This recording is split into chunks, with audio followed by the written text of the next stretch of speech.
A year and a half ago, my wife and I, we bought a new home, and we're real blessed. I mean, it's a beautiful home. We've got timber in the backyard with a fire pit, and it butts up against this beautiful nature preserve. My kids love seeing the deer and the animals. Now that we've been settled in for about a year and a half, there was a tree, of course, not in good condition, needed to come down. So I got out there on a Saturday morning and take a big swing, wham, I hit that tree, take a big chunk out of it. I take another swing, boom, take another one. And another one, of course, getting a really good workout, doing it the old school way with an axe. But finally, that tree, I hit it just right. That thing comes crashing over, I get the pride and joy of yelling, timber! That tree comes crashing down to the ground with a big thud. Of course, got a little bit of sweat on my back, life's okay, but it's time for a break after a good workout like that, so I go sit over on the stump. And I know we've probably all had those moments, those deja vu moments. As I'm sitting down on the stump, it brought me back to when I was seven years old. And growing up, I was pretty blessed. I had a lot of those old wisdom type individuals in my life, those old guys that just, my grandfather was seasoned, polished, professional in business. I had a great uncle up in northern Wisconsin that owned this lumber yard.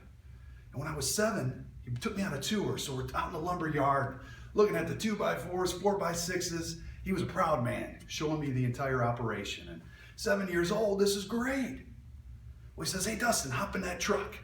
So of course, climb in that truck at age 7. We get in that truck, and the world of northern Wisconsin. Gravel roads, so we're going up and down the roads, and about 2 miles in, I start seeing some trees that are down and some trees that are still in the ground. And he pulls up and he goes, Dustin, they cut these trees down, they take them to the mills, and they end up in our lumber yard.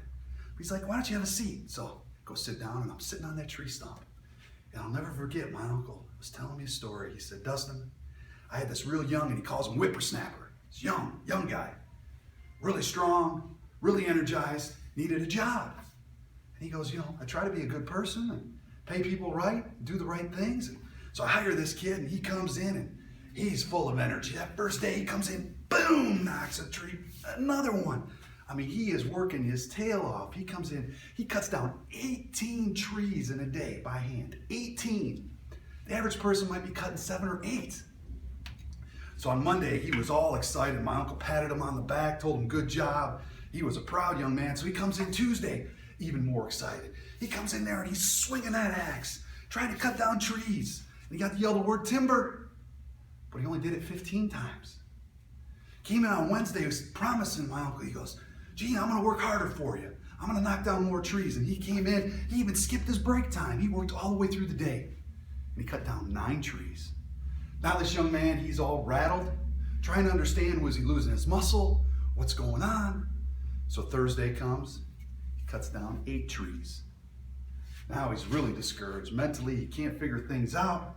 But he promised, he came up to Gene Friday morning, my uncle, and said, Gene, I'm gonna cut down a lot of trees. Gene says, all right.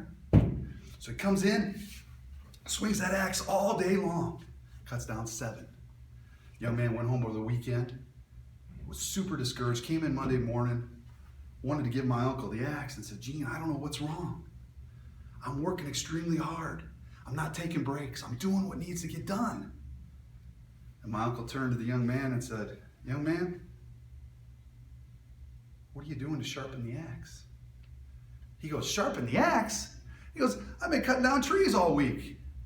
That's when my uncle then turned to me and said, Dustin, in life, it's about keeping your axe sharp.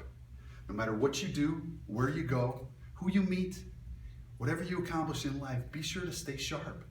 Be sure to gain knowledge, educate yourself. The world is evolving. If you don't move with it, it's gonna pass you by. It's not about the muscle. Sometimes it's not even about the hustle, but it's about keeping yourself sharp, doing the little details that count. And I'll tell you, from that day forward, when I was 7 years old, those impressions, especially the information our elders give us, sometimes that resonates so deep and it defines who you are. To this day, I will always make sure that I have the proper knowledge and education to make my professional life, my personal life, a better place.